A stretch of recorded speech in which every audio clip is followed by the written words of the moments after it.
Harsh than a motherfucker, I bet. Oh yeah. Which is harsh, man. I was like, nah, leaving that shit alone. This is wait. What I used to say? Okay, this is the wait. This is not for the week podcast. Where we podcast about shit throughout the week. So make sure to body slam that like, share, and subscribe button. I am your host, Biggie Bag Johnny, along with Jiggy Jeff and Jay Storm. And we about to Yeah, get it popping. yeah, What up, yeah. bro? What up, man? We live, man. We live. We I'm here, man. live, baby. It's a nice day. It's a little Was it- chilly still, but it's a nice day. hmm Man, I live in Ohio, so we're by like the weather's bipolar like a motherfucker. Like a motherfucker, bro. Like this motherfucker don't know if they wanna. The other day it was 70 degrees.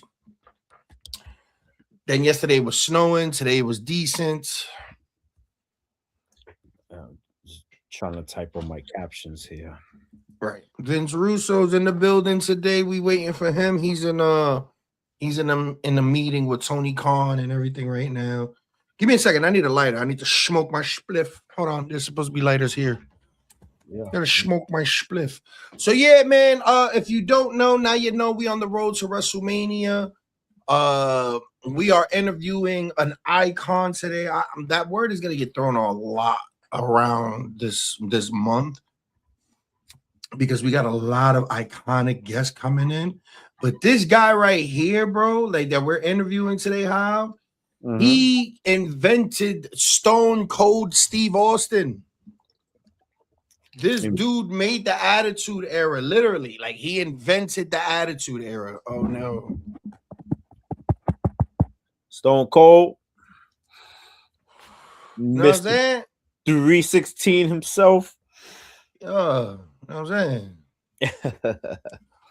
But yeah, man, like it's different around here, bro. Like, you know what I mean? So I'm excited about this one. I really wanted to interview this dude for a while because I relate to him so damn much.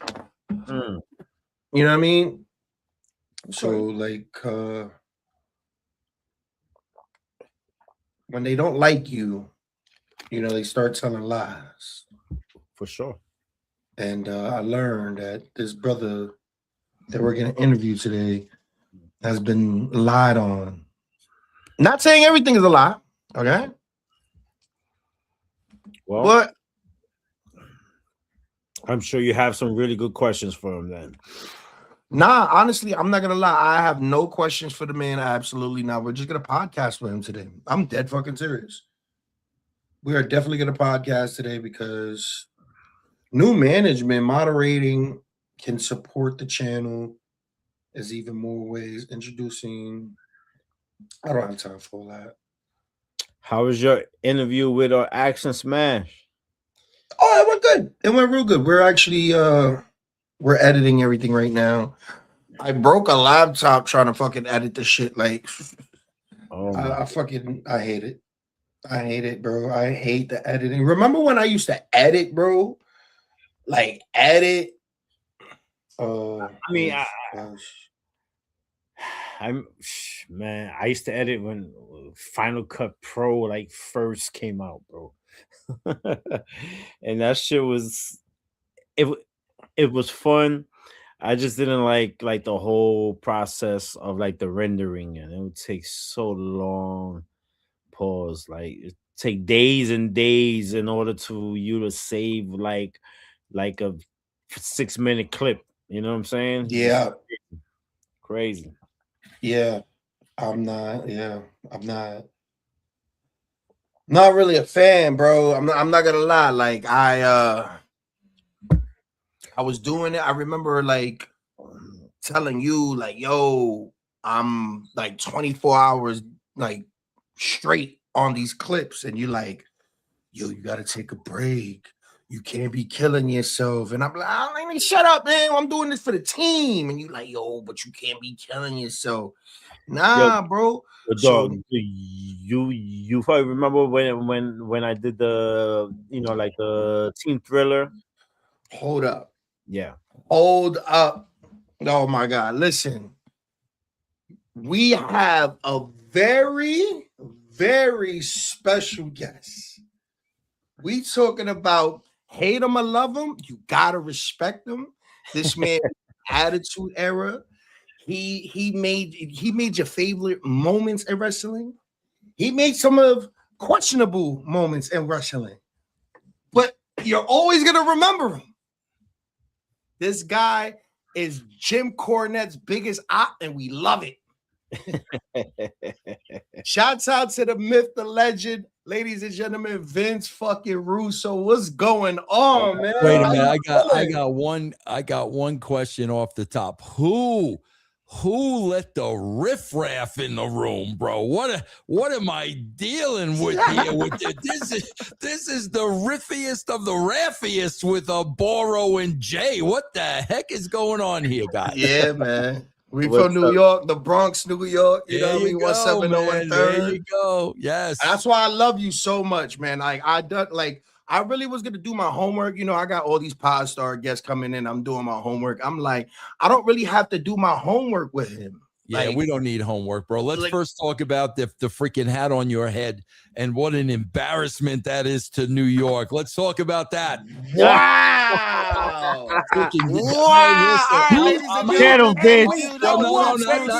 We got three. Bro, what are you guys letting the riffraff in through the chimney, through the back door, through the front door? I'm obviously not talking about the Yankees. I'm talking about the Giants. And listen, just so you know, born and raised a Giant fan, was there for all the Super Bowls. Bro, I've been there since, who's Ron Johnson, bro. Remember the days of Ron? Bro, I was a Giant fan when Fran Tarkenton was the quarterback, for crying out loud. They suck, bro. They suck. Hey, we rebuilding, man. You got, you know what I mean? At least listen, there's people that like for letting them know. Listen, my brother right here, he's a Knicks fan. He hasn't won shit for 60-something years. Yeah, I remember, baby, forever. Bro, I remember the last Knick championship, bro. I could tell you that starting five right now, bro. Willis Reed, Earl the Pearl Monroe, Walt Frazier, Dave DeBusschere, and don't tell me I know who he is. I know who it is. It's in my mind. The name. I know who it is. The white guy, the other Bill Bradley. Bill Bradley. Canada. Am I right? And guess who was coming off the bench? Who was coming off the bench was Phil Jackson. Phil Action Jackson coming off the bench, baby. The GOAT. Come on, man. You think I don't know my New York sports? Sir. Listen, I love it, guys. He's a Long Island guy. That's right. The New York Giants is rebuilding. We sucked the last couple of years, but listen, we coming back. Scatterboo, Elite Neighbors. Listen, Jackson. It's gonna be likely. We're Super Bowl bound. I bet my beard that we're gonna make it to the playoffs out of 9-6. So he bet his beard. I bet my beard on it, Vince. So you know, like I'm gonna die hard. It's coming off, Vince. It's coming off. Yeah, man. Yeah. Jesus, no. I'm not gonna lie, guys. I was highly upset last night. Michigan beat my team, UConn, for the national championship game. Y'all watch that? No, I didn't. Bro, you know what's weird about this? And if you guys are New York guys, like you should know where I'm coming from. Bro, I was never and still am not into college sports because, like in New York, college sports was never a thing. Bro, the closest thing college sports was to a thing, honestly, when Lou Carnesecca was coaching St. John's. That's the only time, bro, that like college sports was ever a thing in New York, bro.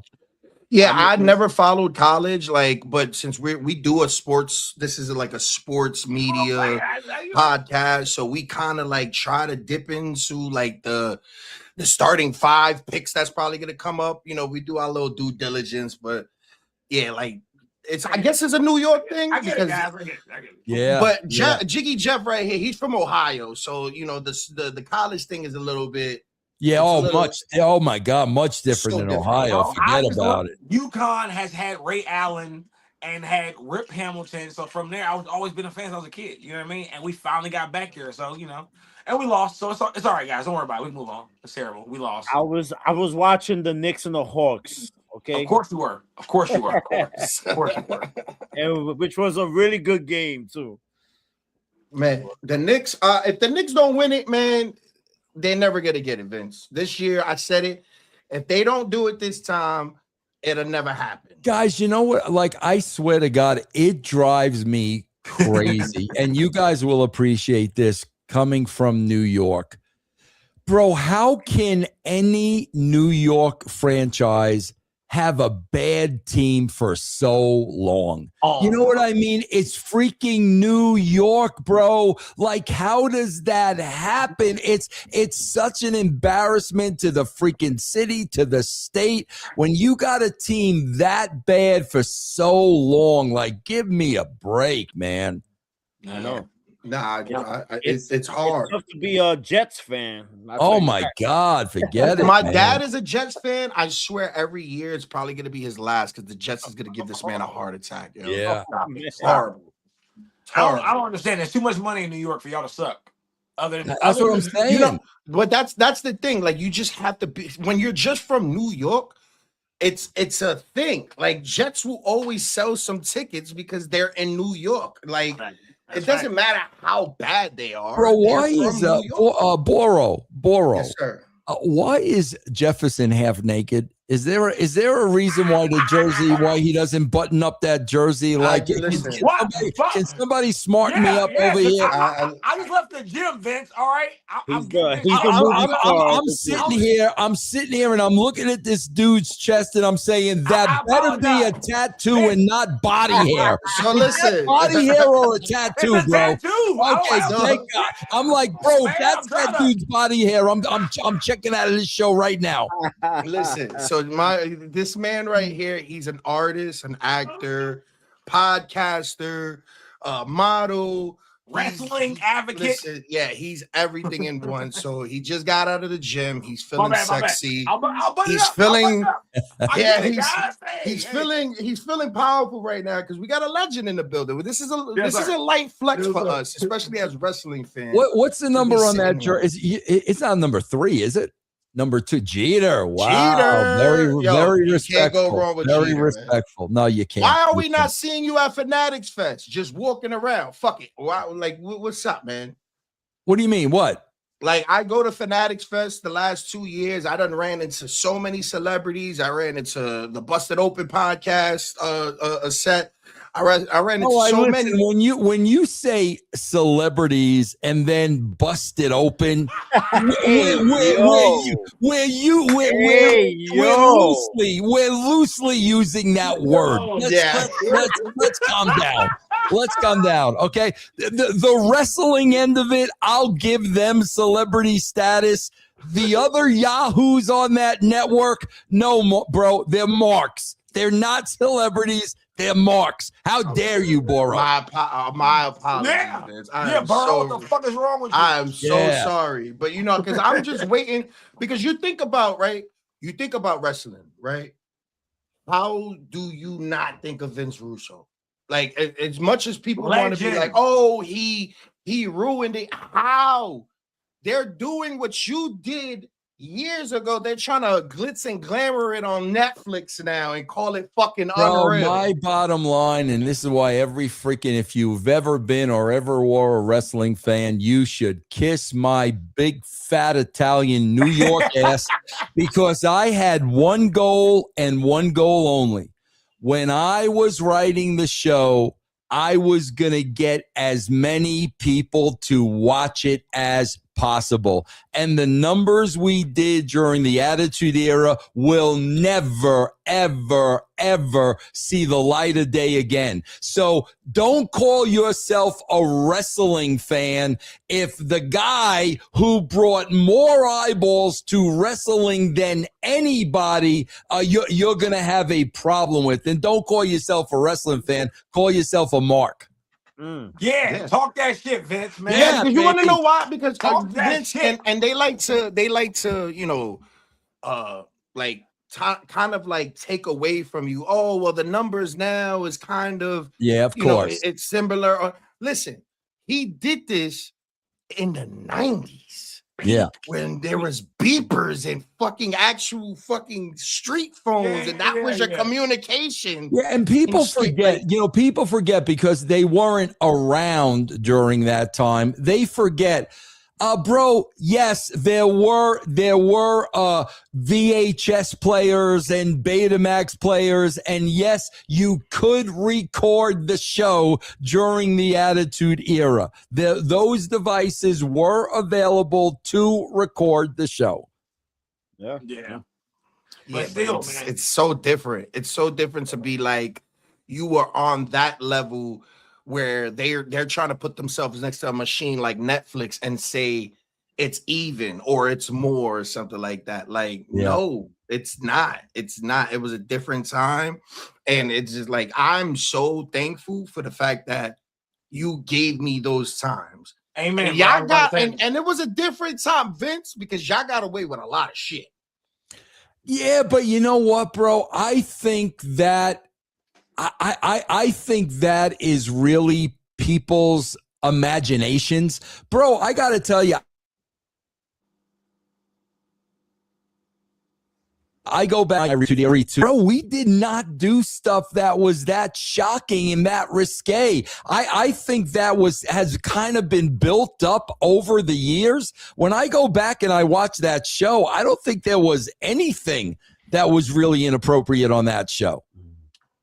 You know what? It's not more so inappropriate. It's more of what couldn't be done today. What couldn't be shock value. The shock value that's fair enough. That's fair enough. Yeah. So like, you know, Jefferson, you know who you remind me a little bit of, bro? You look like Dominic Smith a little bit. Anybody ever tell you that? Have people told you that? No. Definitely look like Dominic Smith, who by the way is killing it in Atlanta. Yeah. Whoever he is, like shit. You know who's fucking killing it? Hold on, I gotta show you who's killing it, guys, because this guy right here, Jeff Rutledge. No. Oh my God! Oh my God! Oh my God! Legend. Yeah, that guy. You know what I mean? So, listen, bro. That's a lot of ass right there. Like that's a lot of ass right there, brother. Good for you. Yeah. I love the fact that we get to see talent come up, and she's one that is like, what's your take on her, bro? Because I've seen her during the pandemic. I know about her OnlyFans and all of that. Well, well, let me tell you this: I don't know about her OnlyFans, and I really don't think I want to know. I will tell you this though, she loves the wrestling business. I mean, absolutely loves the wrestling business, wants to do as much as she can for JCW. I mean, she really loves the business. Do you love the business? Do you have anything for the business anymore? Bro, I'll be honest with you. I honestly, when I left the WWE the end of September in 1999, at that point, it became a job. Honestly, for the last 27 years, like wrestling has been a job for me. I have not had that love for wrestling since I left the WWE. I mean, if I'm being completely honest, it's a job. I go to work. I do the best I absolutely can, but there is zero love for it at this point. Yeah. When did you first fall like in love like with wrestling? Oh God, bro! When I was a kid, I was probably somewhere between 10 to 12. And like the first thing I ever saw were the Valiant Brothers and Captain Lou Albano. Okay. And when I saw that, I was like, what the frig is this? And, I grew up on Vince Sr. So I just grew up on all those great characters, Bruno, the Grand Wizard, Billy Graham, Freddie Blassie, Ivan Putski. I mean, I grew up on all those great characters, but that's when I really became a fan. And I was a fan pretty much through the Attitude Era. Right. Once I went to WCW and the business part of it like really took over, that kind of stripped me of any love I had of the business. Yeah. Yo, I'm sorry, guys. I keep jumping y'all. Go ahead. Vince, the jig is up, bro. Yeah. Let's be real. Vince sent you to WCW to fuck that shit up.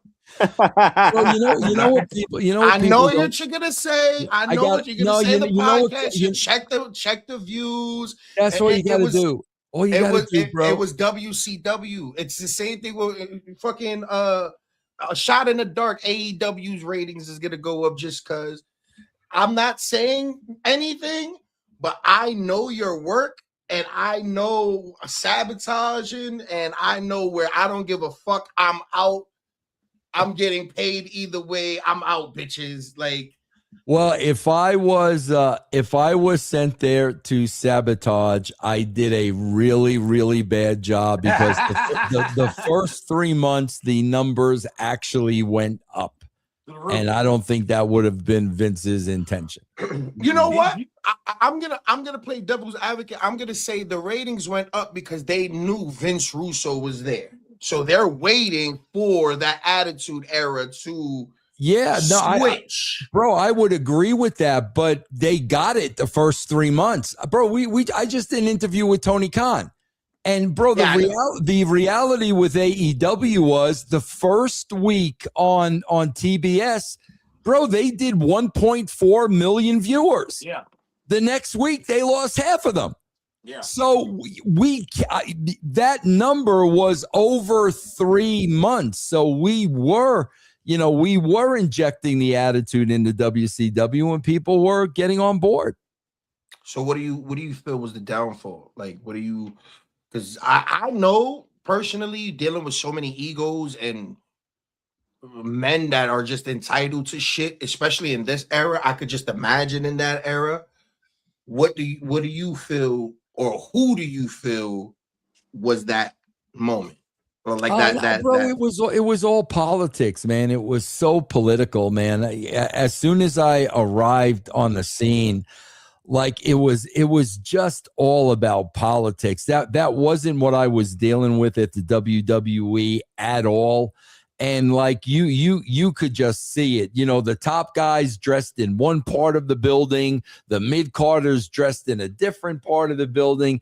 It was so political that, God, it was really hard to just do your job. That's what it really came down to, So you're gonna take it to your grave that Vince did not send it to you. Did not send you. I think everybody knows me well enough by now. If that were the case, I would have no problem saying it. I think everybody knows. Unless you had a what is it? NDA. NDA. Bro, what Vince? What would I care at this point? What would Vince McMahon do, bro? I think his hands are a little tied up right now that he would be worried about a Vince Russo NDA.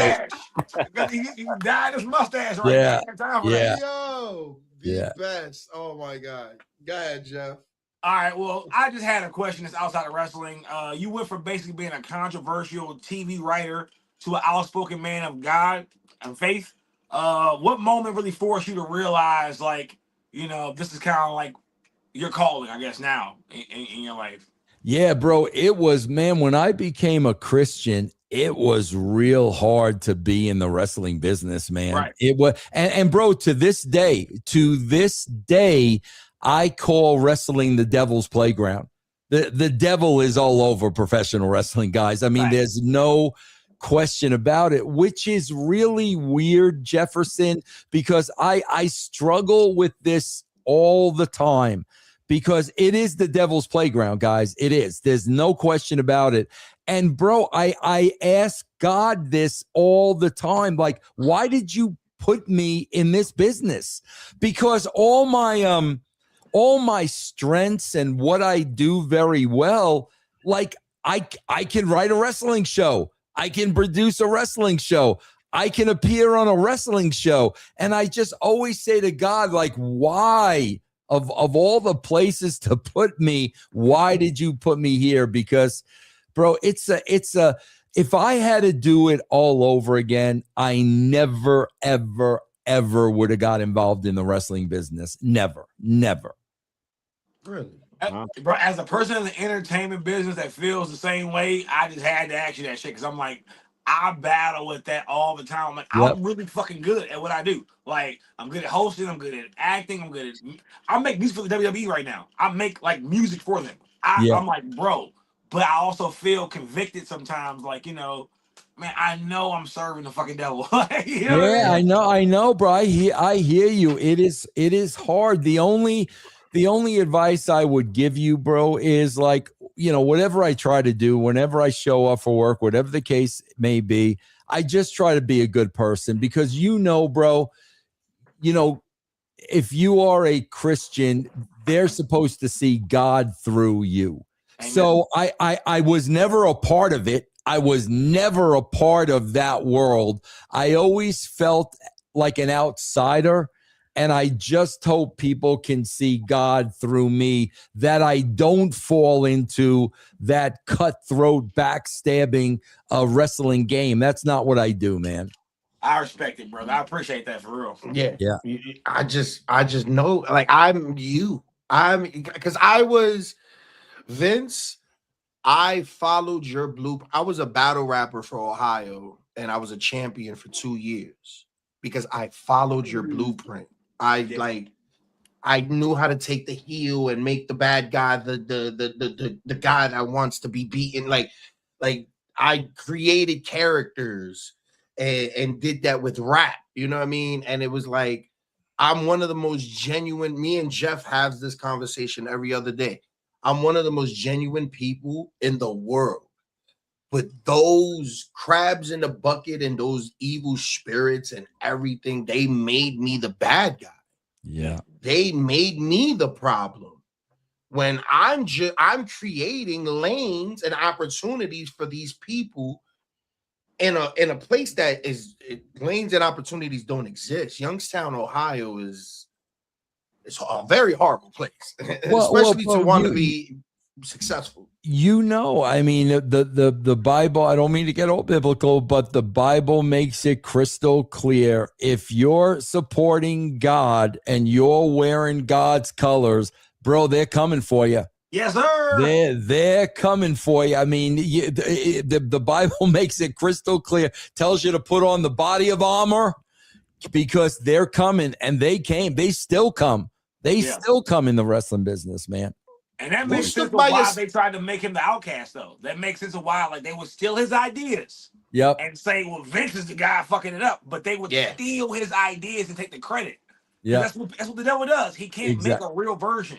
Like, you have authentic, original ideas. That's God. But the devil's like, I gotta steal it and say it's mine. Like my voice changed. It's my fucking idea. Great idea. God damn it. You know what I mean? But that's really what it is. I feel you, bro. That's awesome. Yeah. How can you who stuck by your side from day one, Vince? Like, who's one of your day ones? Like, this dude, no matter who I went against. Bro, really nobody, because, bro, you understand, like, day one in the wrestling business, there are no friends here. Exactly. You know that, bro. You know they want something. They all want something from you. So you know from day one, these are not true friends. These are not true buddies. The minute you're not here, you're never going to hear from these people again. Like, you know that. So I really, really never had real close friends like that in the business ever. That makes sense. That makes a lot of sense. And this is why he made the Brawl for All, because he wanted all these motherfuckers he didn't like to knock each other the fuck Beat the shit out of each other. Absolutely. Yes. Was you scared after a while? I mean, and let me tell you something, Vince. You played, well, I don't know if you played the hell out of that role, but you made yourself look like you didn't give a fuck on those shows. Bro, you know what is it? You guys will appreciate this because, guys, I swear to you, I dealt with this my entire career. Life. Guys, I am not lying to you. People freaking hate New Yorkers. They hate us, guys. I'm telling you, bro, I dealt with that in the wrestling business my entire career. If you're from New York, bro, they freaking hate you. I'm telling you that's a shoot. I am not kidding around. That is a shoot. That's word to my Tims. Like, yes, hey, no, if you're a New Yorker, he's a living example. He's a living example. I listen. I've been all around. I am a New York, Cleveland, Detroit.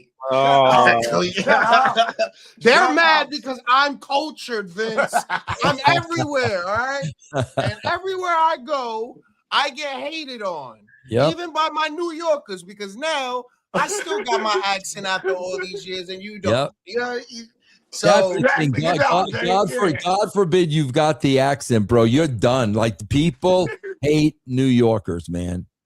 I get it, though. If the Martians like were to come down like to Earth, right? And I like what you're thinking, Dave. I like it. The job of Vince Russo to show them the greatest wrestling match of all time, and it was your job to save all mankind. What match like would that be? Okay, Jay. Bro, I will always go back to the same match. I will always go back to Savage and Steamboat. Always. Oh, WrestleMania 2? 3. Yeah, 3? Yep, 3. I will always go back to that match. Yep. Awesome. Yeah. I need to go back and watch that. I literally have not watched that match in 40 years. I got to go back and watch that. So, which is your favorite, like your WrestleMania of all time? Bro, people like, I swear to God, bro, this is the God honest truth. Bro, WrestleMania is just when you're a writer, WrestleMania is just another show. Like it really is, bro. And I can't remember. Like, I honestly, bro, I remember some stuff from WrestleMania 10 because that was my first WrestleMania. I think it was Austin and Shawn. I don't know if that was 14 or 15, but like WrestleMania moments don't stick out because it was just another show. Yeah. I mean, you're writing so much that it doesn't matter if it's a SummerSlam. Like, it's just another wrestling show, man. Yeah, I get it. You know, it's the payday. That's the only difference. You know what I mean? Yeah. So, well, no, it's not. You're getting paid the same. A writer is anyway. A writer. Your salary. Yeah. Savage and Steamboat. So now, like after the show, I'm gonna go watch it. Now. Yeah, go watch it. Go watch it. It was great. It was Ricky great. Steamboat was ahead of his time for sure. But listen, I got a question real quick. Since I'm writing at the peak, right? You were writing hours and hours of television. What does that kind of pressure do to you, a person, mentally and spiritually? Have you seen basically like as a writer? Because we don't really get that aspect from writers a lot. We get like the wrestlers and but we don't get the writer. Yeah, bro. You know what I hate, and I still, bro. I'm 65 now, and I still feel the same way, and I hate this part of it. When you're writing. And you have to write something, like something is always in front of you. Right. You know what I mean? Like your mind can never be 100% clear because I know I got to write the next JCW show. So It's on my mind. Until that show is written, it's on my mind. And then even once that's written, there's a show behind that. And a show behind that. That's the part of it that sucks because it's always in front of you. Like it never, like, bro, if I'm writing a sitcom and I'm writing 22 episodes, okay, bro, I know I'm working for 6 months and then I'm off for 6 months. In wrestling, it ain't that way. The next show is always in front of you. And man, that just really grades on you after a while, man. It just really, really does. That's crazy. Was there like somebody that went like off script or crazy? I mean, not real. I mean, I used to give the guys the freedom to like ad lib and shit all the time, as long as they knew the parameters, as long as they knew what they had to get over. I mean, I let them go out there and put it in their own words and do it their own way. I never had anything turn on me like that. I mean, ever. Yeah. So you calling Hogan a bald bitch that was all planned. It was well. Here's the deal, bro. Like with that, I told Hulk I'm gonna cut a scathing promo on you. I didn't know exactly what I was gonna say, bro. I you know, Jefferson, you talk about being an entertainer, bro. I was one of these people, and I still am to this day. When I got to do something in front of people, I get in the moment. Yep. I'm in the moment. I don't got a script in my head. I don't got something on paper. I'm in the moment. So when I told Hulk I'm going to cut a promo on you, I didn't know what that promo was. Yeah, I'm going to go out there in front of the people, and I'm going to be in the moment, and I'm going to feel it, and I'm going to cut the promo, and that's what came out. Yeah. That's awesome, bro. I love that I love it. I mean, the wow factor was there, bro. Like that spiked it, because that's one of the things, especially because you knew it was like his insecurity. Yeah. And, you know, that was one of the things that Hogan like tried to So he hated that avoid. shit. You saw it in his face. He was pissed. Yeah, He you was know like, what I mean? no, And I would always real look heat at after this. I would always look at the back of Hogan's head while he wrestled. Like, damn, like he's really going bald right there. I But just like to see that shit flop in the wind when he's it was moving. it was the wow factor. It's like today when, you know, they dig shots, you know, when you hear the Nikki Bellas and the Becky Lynch, when they talk about their relationships on the promo, it's like the wow factor. So Yeah. you've given us so many wow factors. You've given us so many moments. Like what is your Attitude Era consists of from what, 97 to like 2000? Yeah, I say, yeah, we left. I always say when Ferrara and Russo left, the Attitude Era was over. I always say that, and we left it. We left it like the very, very end of September '99. Oh wow. Yeah. So I went to see WCW in New Orleans when they brought the fucking No Limit Soldiers out. I think you came out a couple months after that. Probably, yeah, because I remember that. I was a No Limit Soldier fan, but that shit was so stupid. But like at the same time, it worked. Yeah.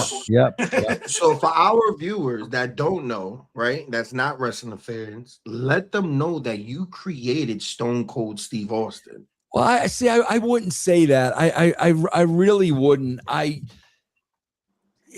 Bro, here's the thing. You know, you've got huge stars. You've got Austin. You've got Rock. You've got Taker. You've got everybody in DX. You know, you got Mick Foley. You've got huge stars. Bro, the challenge of the writer is when you got huge stars, bro, you got to give them material. You can't give Steve Austin shit. Steve Austin is not going to be a huge star if he has shit. Right. So when it comes to Austin and Rock, and when it really comes to their characters, I give them the credit for that. Yeah. But you got to give those characters material on a week-to-week basis. If the material is not there, they're not going to get over. You've got to give them the material. Basically saying he played hand in hand in making Stone Cold. Exactly. He put some ingredients in that motherfucker. I swear to God, the perfect example of that is, I think one of the greatest characters of all time was freaking Bray Wyatt. Yes. And they could not write up to Bray Wyatt's greatness. They couldn't match his greatness. So what did they do? They brought him down. A good writer is not going to bring a character down. And that's what happened with Bray Wyatt. Man, if Bray Wyatt would have had a good writer in his corner, who knows what that dude. You know what, Vince? All right, so let me ask you something, and I need to ask you this as a writer, right? As a fan, I can make up something like so great, like, and I can see it from afar. Why is it sometimes y'all don't go with the obvious? Like, why isn't it like, for example, why just not throw the title on LA Knight? like you did Jey Uso. I understand politics. No, that's it. That's it. Politics. But where does the consumer come in? Like, yo, you know what? This is what they want. Let's just give it to them just real quick. I'll tell you why. Because when I started writing wrestling, I came from the place of you guys. I was a fan. I wasn't a wrestling lifer. I wasn't a wrestling I wasn't that guy. Bro, look at who they have at the top of the food chain in WWE. Triple H, whatchamacallit, Michael Hayes, Paul Heyman.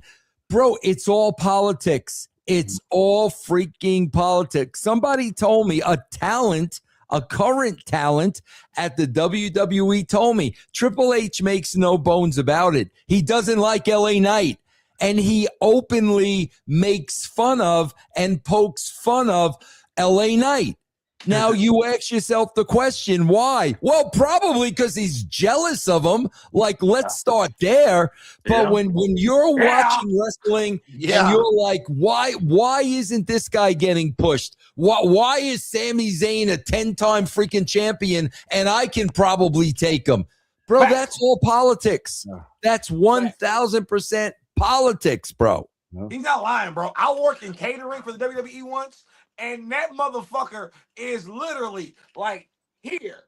And I was like, I could be a fucking WWE star this whole time. I saw The Miz. I saw his chest. I was like, what am I doing? I need TRT in a year in the gym, bro, and I'm out of here.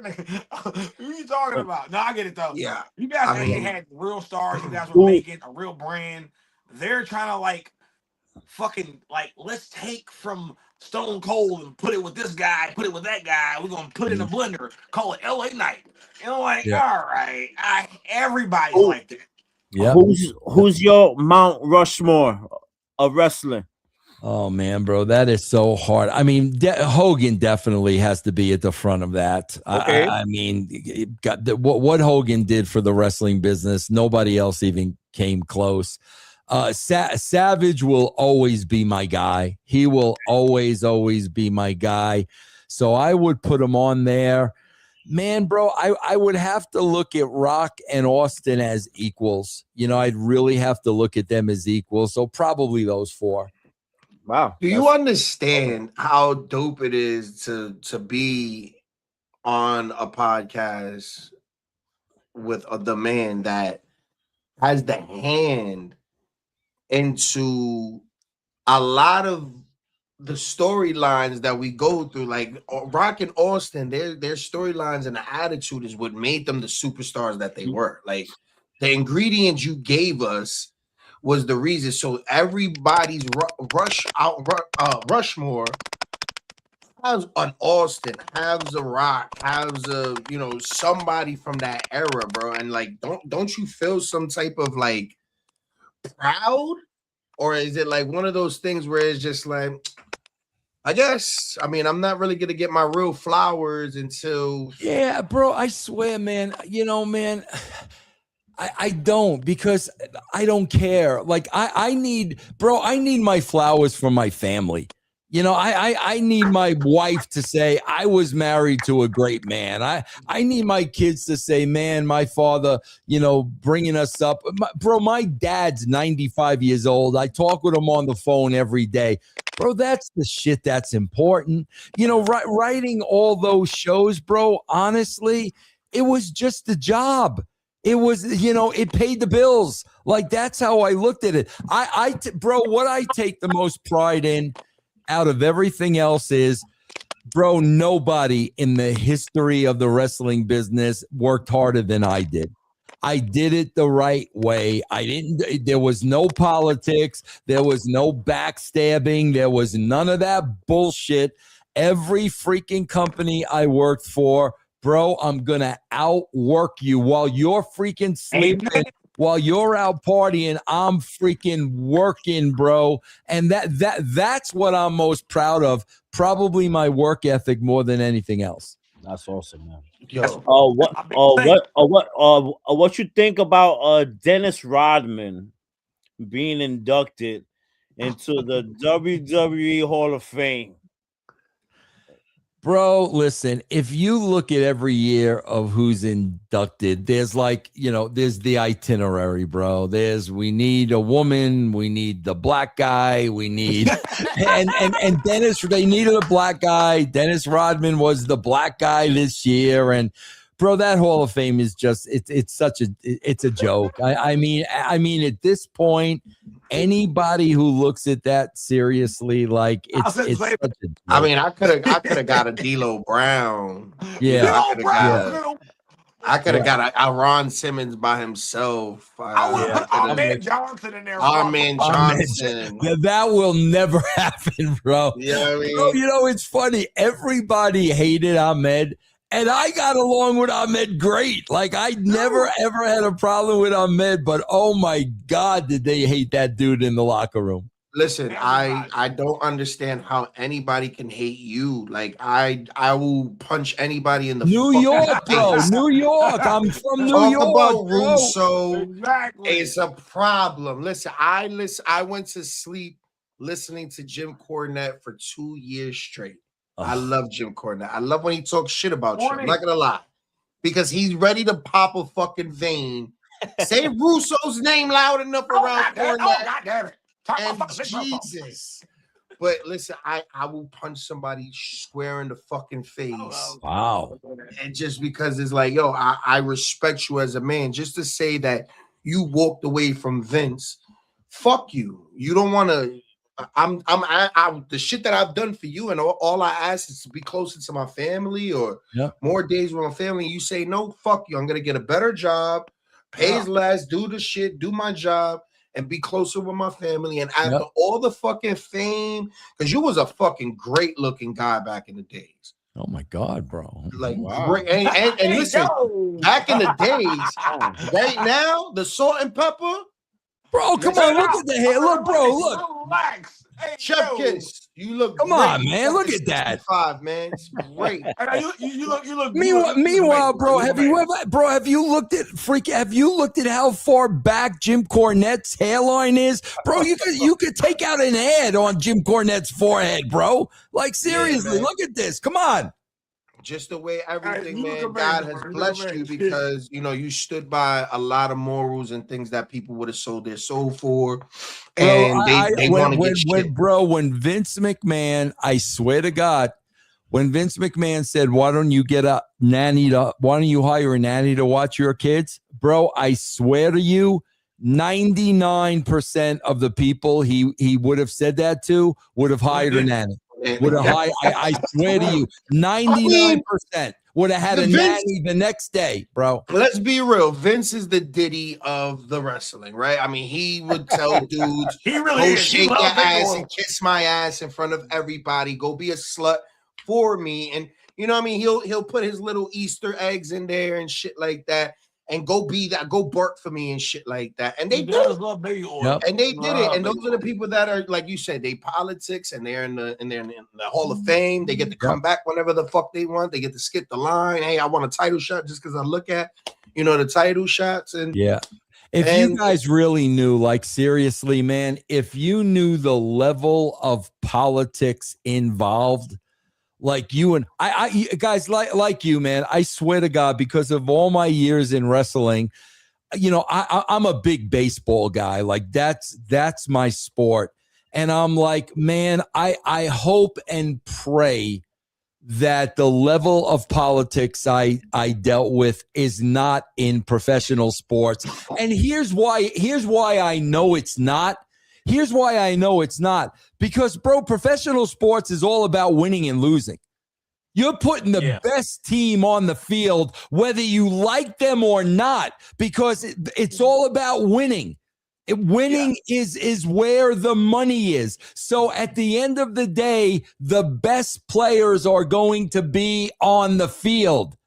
That don't happen in wrestling because wrestling ain't real.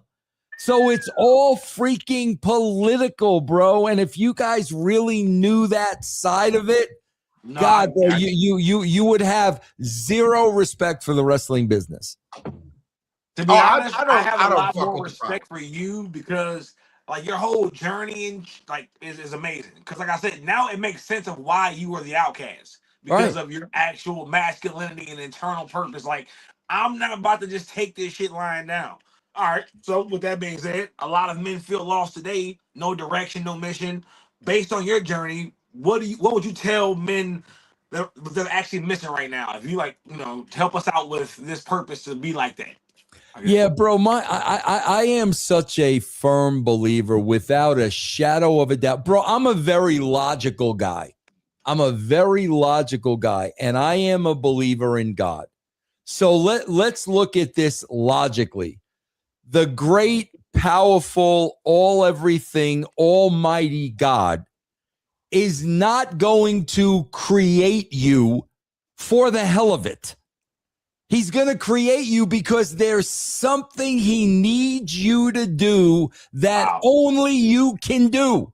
That's why I look at this entire world as we're all a puzzle piece and our piece fits someplace. And bro, that is the meaning of life. God gives us tools. We're all good at different things. That's deep.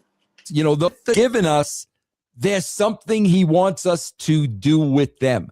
And I feel that's what life's journey is, bro. I feel the journey is the mystery of, okay, God, I am here to glorify you and to glorify your kingdom.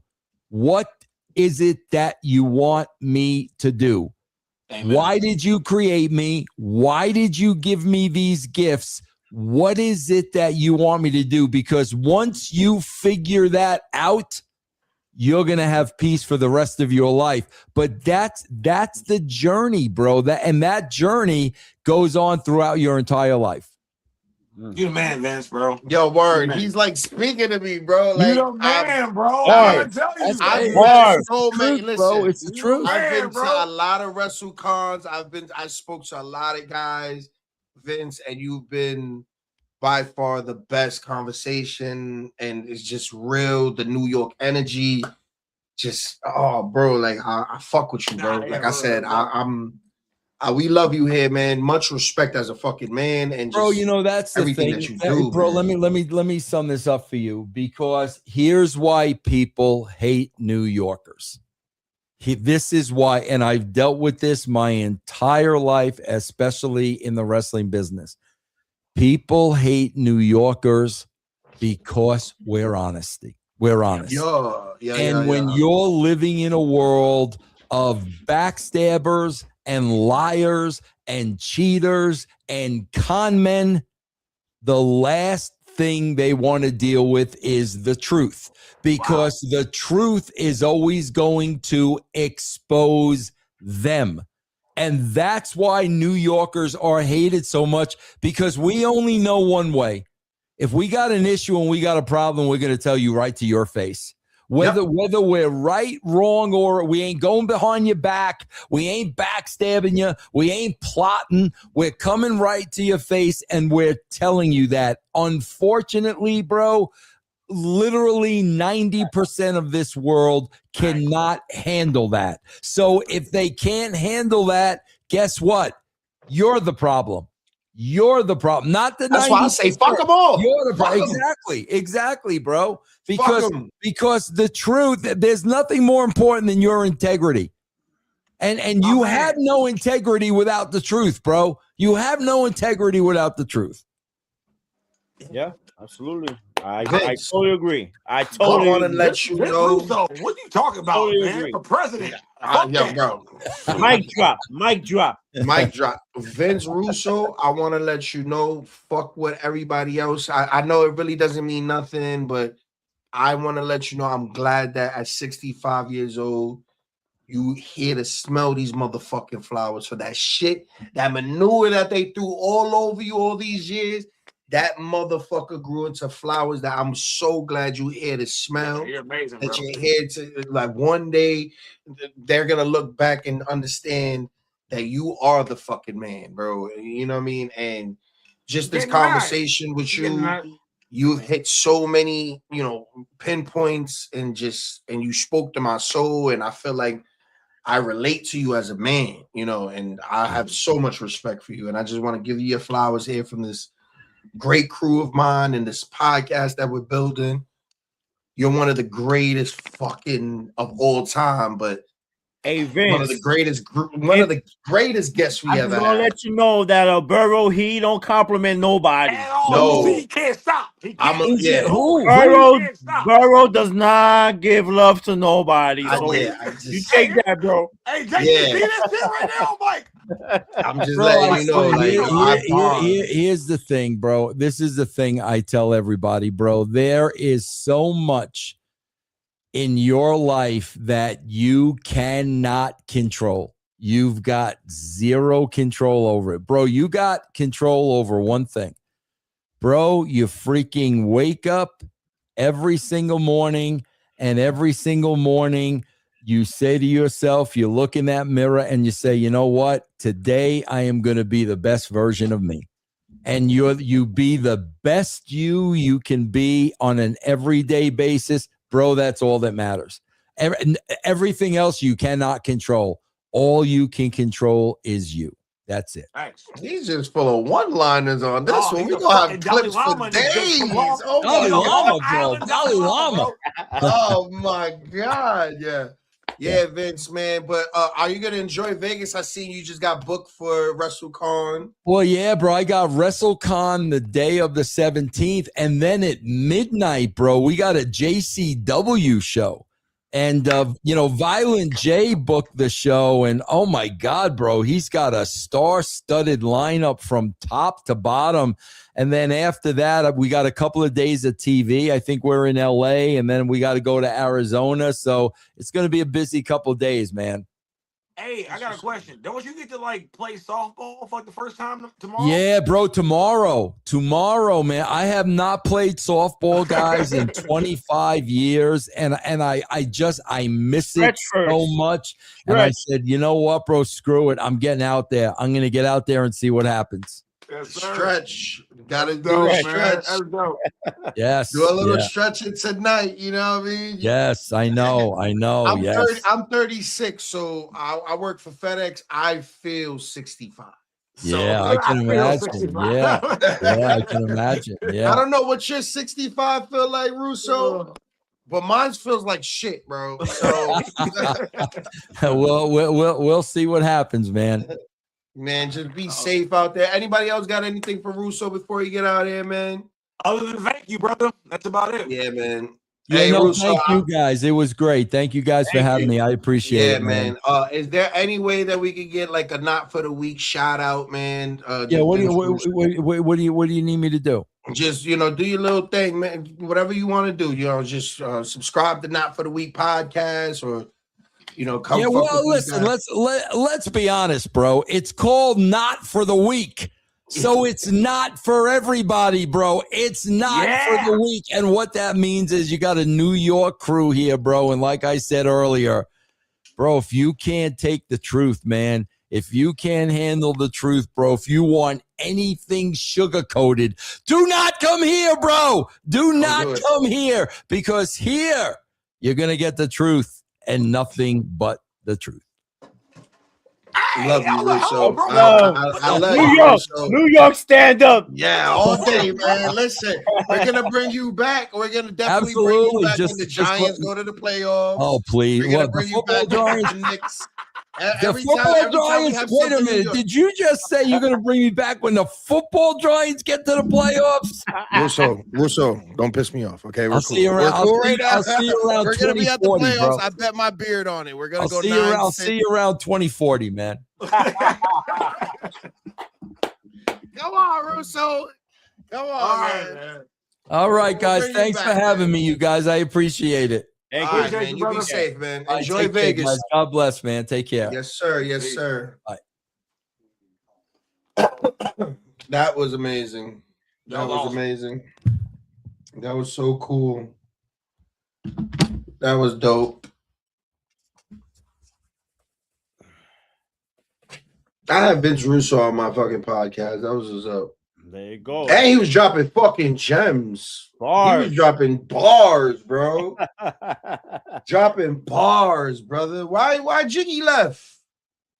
I Where the don't fuck know. Jiggy at? Nigga, we still got a podcast. That nigga ready to dip. Yo, you seen that nigga? You seen the nigga? Offset got shot. What's up with Offset? He got shot in the ass. I thought he got shot in the leg. He got shot in the ass. Oh, so he tried to play some tough guy shit and got shot in the ass type shit. Pause. Wow. I mean, it's a lot of stories. I've been trying to, to keep up and catch up, but it's so many stories. So there's nothing that's, that's like official tissue, you know what I'm saying? But he did get shot. Supposedly he was like asking like people like for cash apps, and supposedly he rang up a bill of close to like $1 million. I mean, this is all like allegedly. This is all that what I've seen. This has been heard so many I don't know. times, though. You know what? All right. So basically, from what I'm getting from the story is Offset got a gambling problem. He be out in the casinos in Vegas and shit like that. And he owed a artist by the name of TJ like 30 racks. Like, I don't understand, why would you give Offset 1/3 of the Amigos, one of the biggest groups at one point, any money? Like, nigga, you in a better position than I. Anyways, you give him the money. You don't get, you don't get the money back. You try to get the nigga's attention by putting him on blast about a year ago. Yeah. He finally meets up with him at a casino. Offset approaches TJ, and Offset is probably on crack cocaine, and he's talking wild reckless, and TJ's people was not for that. They probably got spanked because I heard that Offset got hands. Nigga got spanked, and then niggas ain't for that. Like, this is 2026. Niggas can't lose. I'm not gonna lose on camera, nigga. Bow, nigga. What he said? Fuck, nigga. Fuck it, boy. Nigga, I'm not losing to you on camera, bro. Like, I'm not losing to you on camera, bro. Because if I lose to a nigga on camera, but I swear to God, I'm gonna knock your fucking head off when nobody's looking, bro. Listen, man. I like to bet too. You know what I'm saying? Right. But I'm not betting no crazy money that like fucking, especially like if I know that it's a 50-50 chance whether to win or whatever, I'm not doing it. So you telling me that if we had the 50 bands just to blow on sports bets and shit like that, I wouldn't do it. 50 lying. bands? No, I wouldn't do this it. Nigga's lying. If you have 50 bands to burn, my nigga, just to burn. I probably put that shit up on the roulette table like on black, but like that's about it. That's what I'm saying. All right, so here's the thing, right? I don't bet. I don't drink. I don't indulge in no gambling. I learned from jail. Don't do gambling. Like that's just that. Don't gamble.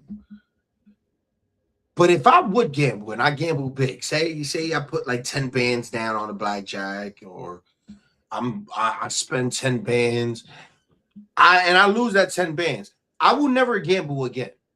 No, listen, I know when enough is enough. That's it. But some people don't know what enough is. You know what I'm saying? Like that is the difference. You know what I'm saying? Like, like when somebody's betting, it's like, all right, you know what? I've got a really good feeling about this. You know what I'm saying? And if you hit, wonderful. But if you don't, guess what? That feeling's done, bro. Now watch this, ladies and gentlemen. Everybody from Not For The Weak Nation, watch this. Is there a way that you could tell me How much money have you spent in sports bet in the last 2 years? No. Could you give me a number? Undisclosed. How many times of those undisclosed numbers have you hit? Very few. Sounds like somebody got a problem. No, but it's little money. $5, $10. $5. How many times? There's a lot of games, Hav. There's 82 games, 83 games, depending on like Allegedly. Yeah. All this is 83 alleged. games over here. There's another 17 over here. Niggas bet on anything now. You could bet on the weather. You know that, right? I'm not trying to. I wish we were sponsored by these niggas, bro. But you could bet on the fucking weather on these apps now, bro. Yeah, that's true. And niggas bet on anything. Like I seen niggas bet on like their babies, like fucking racing, bro. It's an addiction, bro. It's a fucking addiction. It's an addiction. No, it's really actually it's I think now it's more of a problem for. I mean, there's always been people that have like the gambling like addictions, but I think now it's more out in the open. You got all these other apps that you could easily just be on your phone, and now it's a lot easier like to place bets, because before it's either you went to a bookie or you had to physically go up to the casino and do it. Now you could do it in the comfort of your own home. So I have a question. It's only a problem when a junkie doesn't have its fix, right? Because like it's not a problem. You're not a crackhead if you could afford to have crack around you at all times. Right. You're a crackhead when you got to go steal some shit to go get the crack. People ain't looking at you when you can afford your habit, right? So when is it like where you have to be like, maybe I do have a little bit of a problem. You know what I mean? And like an addict is never gonna admit. And this is the thing. I think weed smokers, masturbators, and sports bettors all have the same issue, where we normalize these things so much. Because I'm 2 out of 3. I'm just gonna let you know, right? but I admit, like, yo, bro, I'm a junkie to weed. Like, I know that I can't go a certain amount of hours without smoking weed. Like, that's just me. See me, I used to smoke. I used to, way back in the day, but it like came to a time when I was like, you know what? I don't have to do this no more, and I completely stopped. I ain't get there yet. You know what? I'm lying. There's been a job that I've wanted. I really, really wanted, and it's always for the money though. And then as soon as I got that job or I got comfortable enough, I was like, light up. Why are we not smoking? Why are we not smoking right now? I think, I mean, and you know what? Just like thinking back, that was just me. That was my choice, my like the fucking decision as to say, you know what? I don't want to do this no more, and I stopped. No, I was born with crack in my system, so I'd rather me smoke some weed than me be popping these pills or me doing some other shit. But everybody is different, bro. Like, some people are not strongly willed, like fucking like that they could just stop. Some people need help, need like assistance in order like to stop. You know what I mean? So, and like fucking back in the day too, I used to drink, but I completely stopped that shit, and that was me because I wanted to. So, like, if a person wants to either do something or stop doing something, that person can do it. But at the same time, that person needs to want to do it or not do it. You know? So I'm not gonna lie. This is why I call myself a junkie, and and it like is it's what it meant is. to, It and is. because it's meant to.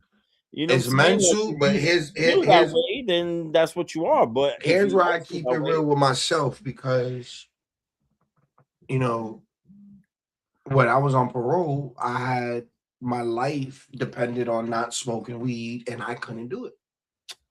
I right? was very weak. So that's why I considered myself, a junkie. Like, no, it's not like, oh, I'm sucking dick for fucking an eighth or nothing like that. No, Hey, no, yo. pause. But it's the fact that it's like I'm gonna spend $2,000-3,000 on some bud every couple Yeah, years. You know what I mean? Yeah, and couple and months. and fucking that too. I was like, nah, I can't see myself spending money like that. That's not gonna help me. You know what I'm saying? Like, I'd rather take like those 3 bands and put into something that I could physically, like do something, either like invest it or buy a fucking little bar of silver or gold, or you know what I'm saying? That is fucking tangible. I get that, but I'd rather spend the 2 3 bands on the smoke than me spend 2 or 3 bands on some lawyer money. And this is what I'm saying. Everybody's different. Everybody has their own type of mentality. You know, Because if I don't smoke, I'm gonna fuck this white boy up. Like this nigga's about to get smacked the fuck out because he's talking crazy to me and I ain't smoked today. Niggas ain't get their coffee. I ain't get my eighth. What we doing? I What we get it. doing? I get it. I get You it. know what I mean? Like yo, like niggas, and that's my thing. Like I like to smoke my weed and stay to myself. Like I hate a nigga that just like to just be like out there, like smoking weed and shit like that. Like you want to be loud like the weed and shit like that. Like just chill out, bro. Like, No, anyways, no. I yeah, man, stop betting, yo. That's the moral of the fucking story. Don't be a junkie. Like I said, if you're gonna smoke your weed and you could afford it, that's cool. You know what I mean? But if you really just looking in your couch for some change just to get an eighth, probably a problem. If you're watching porn and the porn starts to like you start watching shit that's not normal, and maybe you start thinking, listen, I believe that porn is evil, but I'm not a nice guy, so fuck it. You know what I mean? But like I don't know. Just don't be an addict. mm. Coming from an addict, don't be like me. Be Oh, better than me. Yeah. be better, man. That's it, right? Mm-hmm. That's the Mm-hmm. moral. That's the moral of the story. Yeah, and what else we got? Quavo got shot. Not Quavo. Quavo need to get shot because he's next. It's 2 out of 3, nigga. I, I ain't Nigga's say it. next for sure. He said it. I mean, That nigga is next, bro.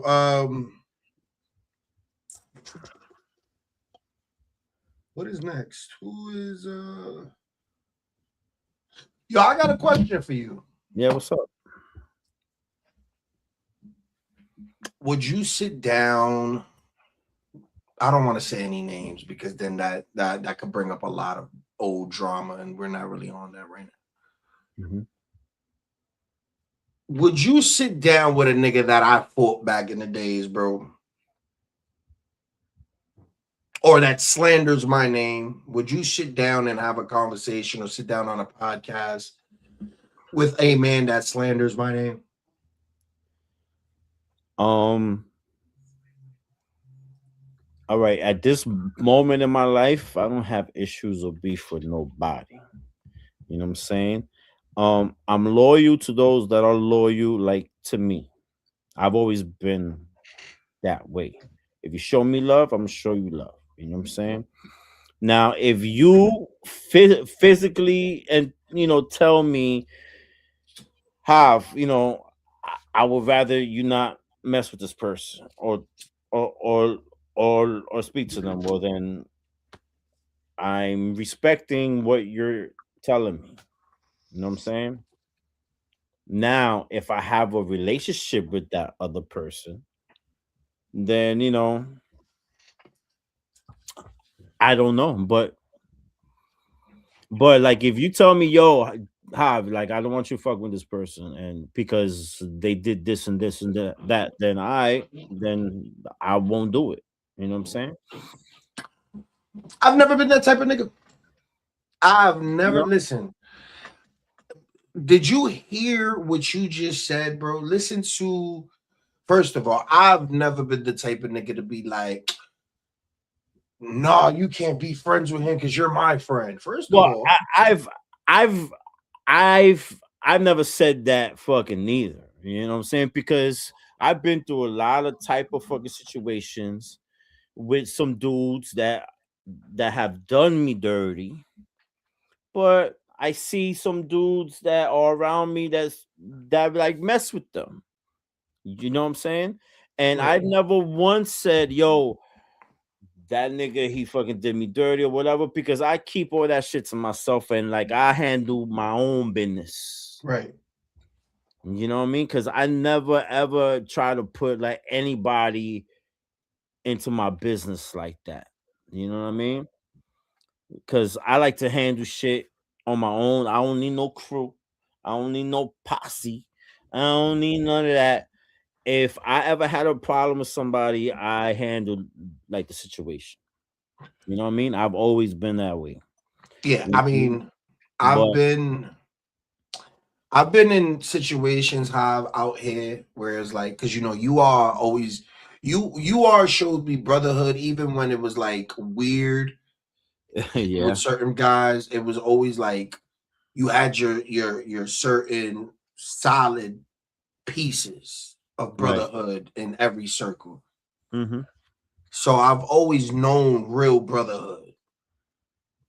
And when I came out here, I took those lessons you used to teach me. Show love to get love. You gotta pop out. You gotta show niggas you around. You gotta make yourself known, introduce yourself. Don't jock another man, but show love. Then you do that, and niggas know me, right? Like it's like with the Vince Russo shit, we talking, right? And like by talking to this man, he a solid individual. Hmm. But then you get into certain circles, and you just don't defend me. You Mm. don't see. You don't. You listening to niggas painting the pictures to another six individuals. Like, yeah, that nigga Burrow is a piece of shit. Like that nigga, he's a bitch. Like, I've I've always been the type that if I was put in that type of situation, I'd be like, yo, like to be honest, I don't want to hear it. If you got an issue like with that man, you go and you handle it. You know what I'm saying? I hated to be like the middleman. I didn't want to know about shit. If it was really not my business, it was not my business. You know don't what I tell mean? me because I'm telling. Yo, that nigga don't fuck with you. Right You in know what I'm front of him. saying? So I love yo, bro. I love when the FedEx niggas try to tell me something about another nigga. I'm gonna tell him that you don't fuck with him. I mean, you gonna tell this man? Fuck telling, because what you just told me, you need to tell that nigga, bro. exactly, yeah, I especially like with dudes. I hated that shit. Oh, The fuck you want me to do? I'm not HR, nigga. What the that's what I'm fuck? I look like a saying. I'm like, yo, social worker? bro, if you got an issue with somebody, you go and you handle that, bro. You know what I'm saying? Like, why you telling me? You know what I'm saying? Listen, I've got my own issues, bro. Like, I don't need to be involved in somebody else's drama or fight and shit. What the fuck am I supposed to do? I'm supposed to just stand there and like fucking watch y'all fight? Nah, bro. Like, y'all handle that. And when y'all done, and hopefully the shit is squashed, like fucking afterwards, then y'all fucking holler at me. You know what I mean? Of course, I don't want to see like anybody get hurt or nothing like that. You know what I'm saying? But sometimes men have to do fucking men shit. That's it. Excuse me, and I don't know if this is like If it's just like a thumbnail, because it's hilarious. It says Trump warns whole civilization who died tonight if does not Yo, reach a deal. yo, This Trump nigga is is wildin'. insane, bro. No. He really is. This Trump nigga's is really wildin'. he's lost his marbles. I don't know who's feeding him what, you know what I'm saying, but he's on the ultimate power trip, bro. That nigga's on that pink cocaine with a shot of that fucking And just think of how dangerous it is. Like he's slipping and sliding like on that Diddy oil pool. president holds like the keys. Like all he gotta do is just press the button, bro. All he's gotta do is press the button, and then what the fuck happens there, bro? Nah, man. Well, God bless us all, bro. God bless that's us what I'm all. saying, bro. I mean, if it happens, bro, I knew I would see it. I'm not gonna lie. You know what I mean? Shout out my uncle Hector, my other Hector, my other DOTO. Yeah, I mean, if we have to go, we gotta go. You know what I'm saying? Trump is a wild nigga, bro, and I'm glad you niggas voted for him because I'm a felon, so I can't vote for shit. So that was definitely on you, niggas. Nah, yo, that was a you thing. Serious. Yeah, He really, he's on that stage of dementia, bro. Like, and you see it. Yeah, he was talking all that shit about the fucking one dude. Yo, so Jake Paul. Jake Paul. I don't know, man. He's gonna test it out. Let's see bro. that works out for him. This nigga clocked out early, went home, came back. I didn't even know. Listen, I'm watching Jay shit, thinking it's like the recap. I'm like, oh shit, this was dope. Okay, maybe they got it early and shit. I just got late. And I'm like, live. Oh, these niggas still filming. Hold up. I was like, yo, I don't know why this nigga left. I didn't know y'all filming still. Proceed. I'm coming. I'm listening. Go ahead. Nah, bro. Pause. Yo, bro, listen. Jake Paul, if he does blackface, he's got to do it better than Robert Downey Jr. I don't mind you doing blackface. Listen, just got to do it. You got to get Robert Downey, and it's gotta be like really good, bro. You know what, Robert? We can't say nothing, Hob, because we are very light, very, very light Puerto Ricans. We're damn near white. Mm-hmm. Jeff, my dark skinned brother, my brother, my Nigerian brother. Bo. How would you feel if Jake Paul came out with Robert Downey and Jim Carrey, and they did fucking blackface the right way? Because that's the only way you could kind of get away with it. Has Jim Carrey done blackface? Nah. I think it was way back in the days, right? Like way back in the days. Let's use that. See, but Jim Carrey gets a pass, though. You know what I mean? I mean, is the mask not blackface, man? Come on, bro. Is the mask not blackface, damn it? I think it was fishing. He was reaching on that one. But I mean, all right. I mean, Downey Jr. is legendary blackface. There is put it this way, nothing is offensive if it's funny. People don't understand that. It's not offensive if it's funny. Everybody that was black that I know watched Tropic Thunder, we cried watching this nigga imitate us. Like, we cried. Like, what? Like, what you mean, you people? Huh? Like, all the time, like, what you mean? What do you mean, you people? Huh? That nigga said, hey, man, you boys shredded in a julienne salad, man. You got any tips? Give me that goddamn map. I mean, I think that this is gonna be a real big part in history right now, because it's either going to go way left. It's going way left, or it's going to be right. It's going. You know what, bro? I think it tears down. All right, we've tore down snitching and the gang banging. We've tore down. Now we're tearing down racism. Like we need to go back to that where it's just like We these need things don't something. matter. You know what I mean? Like you don't have to be so We need uptight about. something, dog. There's too much peace in the world and too much Yeah, yo, love. you know what, Jeff? You remember when DX did blackface? Remember when Yes. X-Pac? We DX didn't think it was did for- blackface. It was the league. We are the nation of domination, and it was fucking. They did Mark Henry as a gorilla. That was funny. It was kind of funny. But then they had like X-Pac, Triple H, all them niggas. Yeah, they got real backlash for that shit. A But lot to be of honest, backlash, but we didn't see it like that. I mean, you gotta think about it, y'all. Like, if it's funny, it's like nobody cares. Like white chicks, it's funny because it's it's funny. Now, if they did a terrible job, we'd be like, "This is reverse blackface, and we hate it." But So go ahead. as a black man, right? As a Right. black man in America, As a brother, all right, as a brother, do you feel like it's pick and choose? Like they motherfuckers could do whiteface, but if blackface gets done, it's a hey, brother. I'm gonna say this: can a nigga kill another nigga? And can a do I need to finish it or do? Yeah, I y'all got get you. where I I'm got going? you. You're right. You all get where I'm I going? got you. Like, Yeah. if you were a white cop, you kill a nigga. Can you rap about it? Can you make a mixtape? No. So I don't know why. I mean, I think a lot of times giving people power over shit is so gay.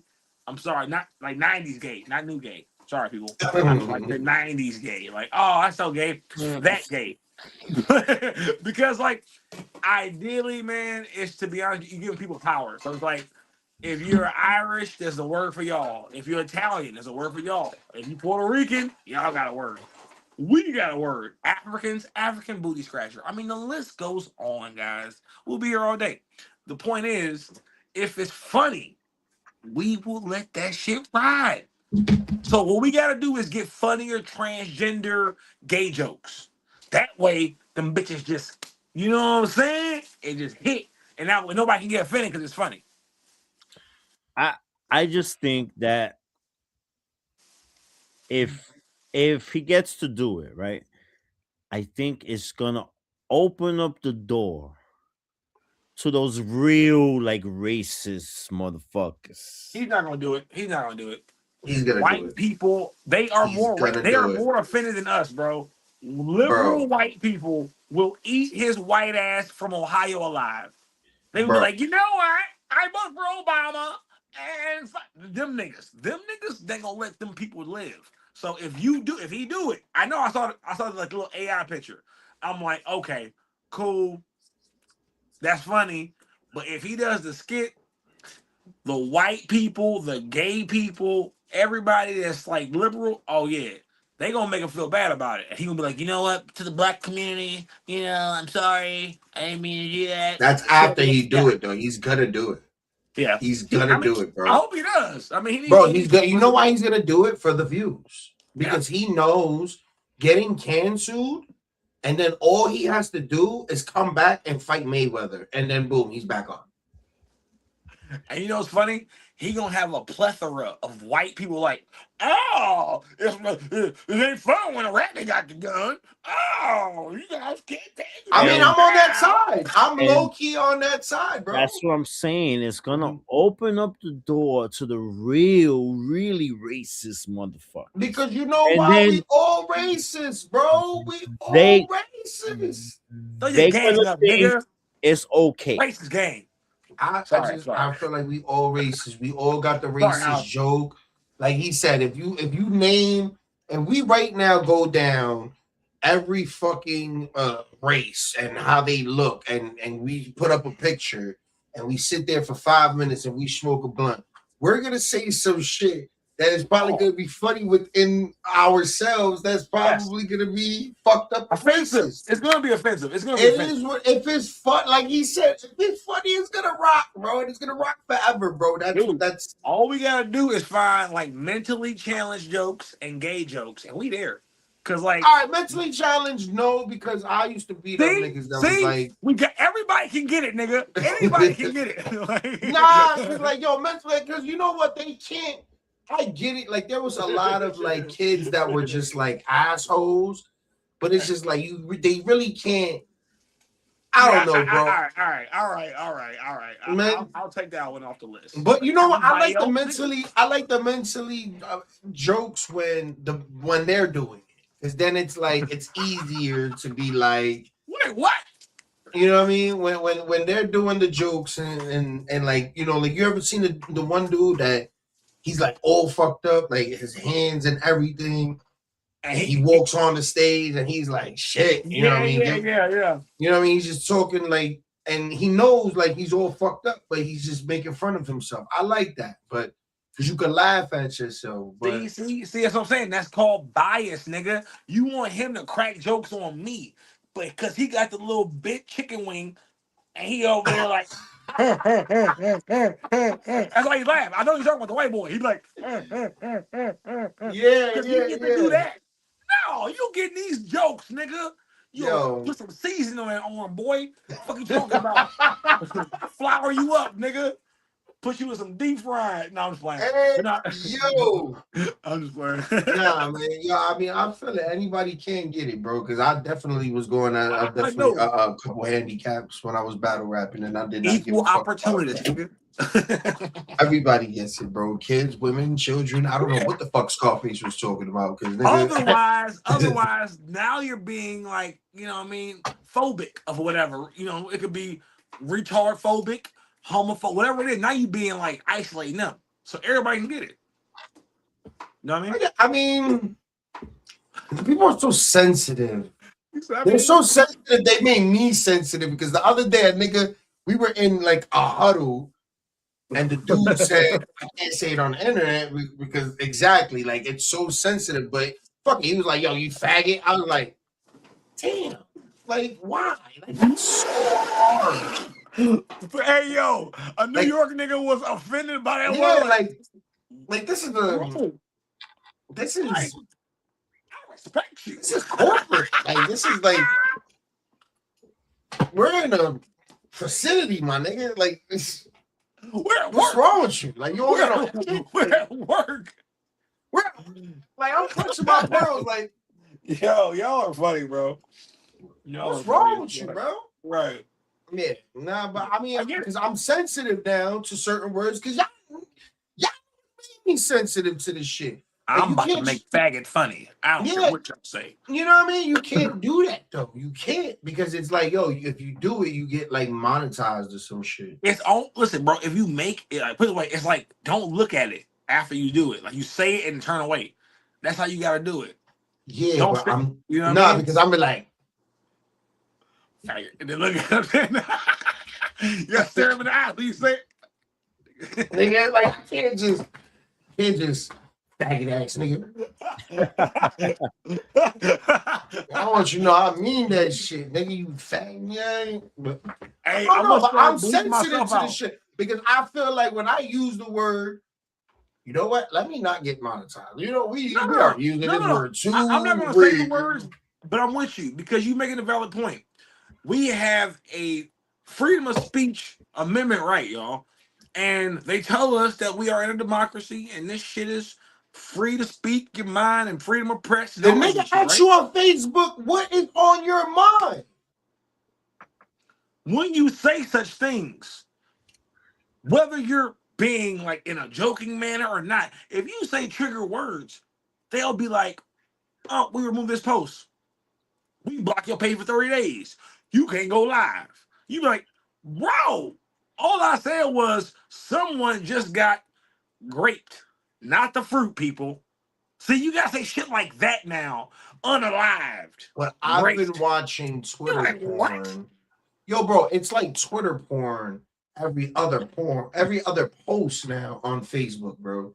They call it porn now. First of all, I'm tired of being the only guy in this group that is saying the obvious on shit. And then when I'm like, oh yeah, I'm watching these Twitter porns. First of all, Twitter porn is better than actual porn. Hey, brother, I'm with you. I'm with you. You know what I mean? I don't know if you know, but yeah, I'm watching Twitter porn over like Pornhub or X videos.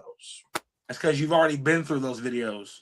You've already seen care. what they And have that's crazy. That's yo, you know what?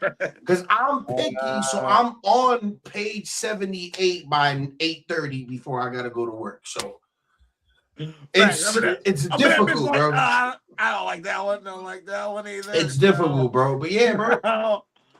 It's I've stupid. seen all of them, bro. I've seen Yeah. all of them. It's been I think years. There's nothing new. There's nothing new, bro. And nothing. If it's new, you don't want to see it because it's like it ain't gonna be nothing. It's Like, trash. Y'all It's peeing? fucking trash. Okay, I don't want this. This bitch peeing on this. Yeah, bro. It's some, it's some weird shit. I'm good. I'm she good, eating bro. booty and shit. Like, what are you doing, ma'am? What are you Yeah, doing? this 2026 porn is just not it. Twitter porn is like it's old school, but it's new. It's with the new shit. He say it's hairy pussy porn on Twitter. No, there's none. There's none at all. There's none. He says old school, baby. Talking Yeah, about it's just straight to the point. Like, shorty, you just gotta find the video link that actually matches the fucking shit. So let's talk about that then, nigga. This is you won't bring up Twitter porn links. They're putting viruses on your phones and computers because they just send out random fucking links like, click this link. Here's the alternate link. You're like, bitch, you just put a virus on my phone. Like, the fuck you did? I'm not gonna lie. As soon as as soon as some shit happens to my phone where I feel like it just start downloading a whole bunch of shit and all that, I just reset the whole fucking phone. Yep, I'm saying. I don't got time for this. That's why I don't even do it no more. So I'm like, you know what? These fucking links, y'all think y'all slick. Trying to advertise, like, see what Auntie does in the kitchen. You're like, all right. But Auntie be having, listen, bro, we're not gonna go through this right now. Bro. You stupid. Yeah, there's a whole fucking scam link. Because Auntie be fucking thick as hell with gray hair. We like, on that we picture, wondering now.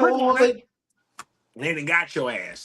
They done got your I don't know why this nigga acted real funny because I was with the nigga one time. We buy bootleg DVDs. Oh yeah, let me see Growing Ups. Let me see this. Oh nigga, you got Booty Talk 5,000. Nigga, yeah, let me get that. Yeah, let me get that. That Booty Talk. This nigga was buying bootleg DVDs, nigga, like bootleg DVD porn. So allegedly. Nah, nigga, I was there for it. I'm snitching. Fuck that, nigga. Yo, Jeff, we didn't get your thoughts on Gucci Mane snitching, man. All right, there have been multiple layers to this. I found out.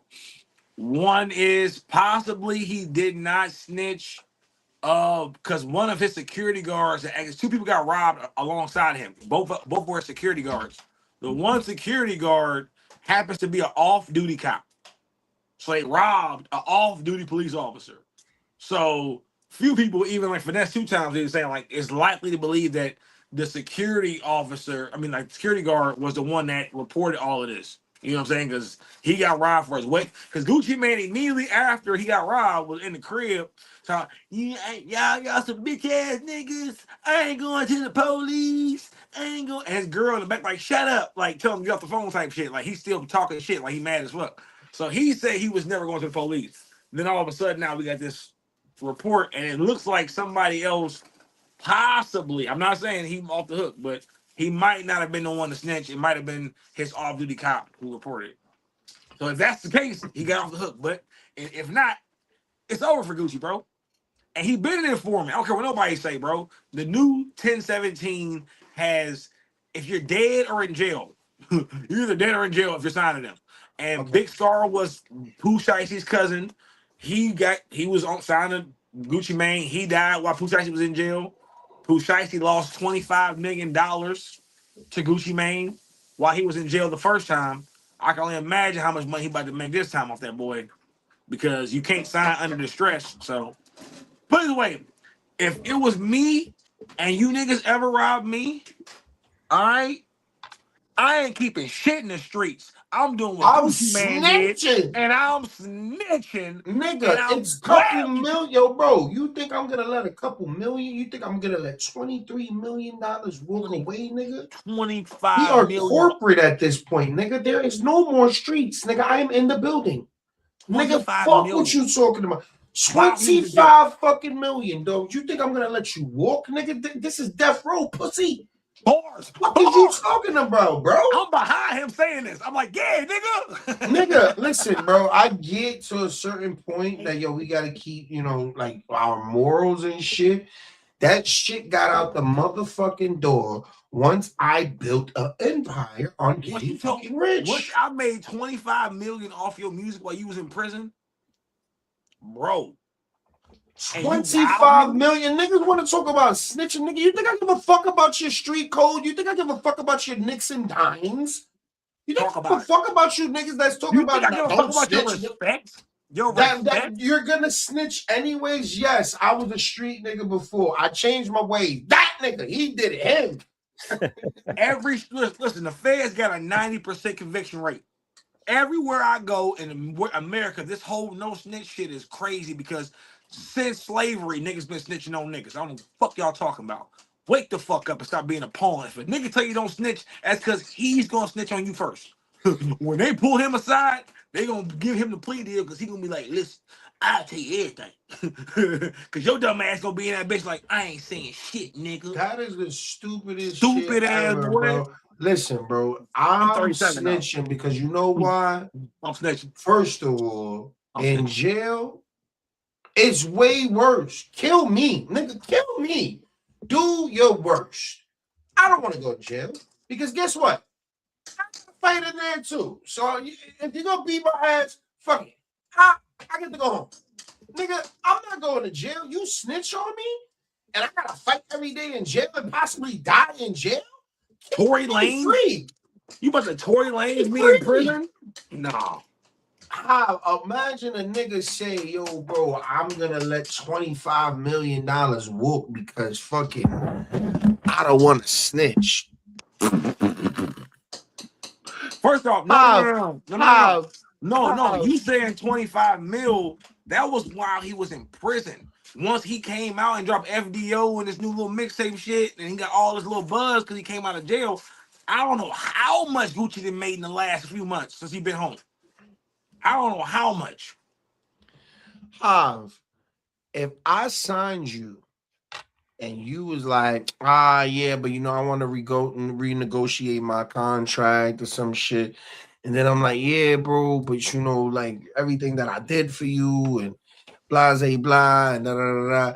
And then you set me up and you have 100,000 Puerto Ricans outside my door and take my wedding ring and everything.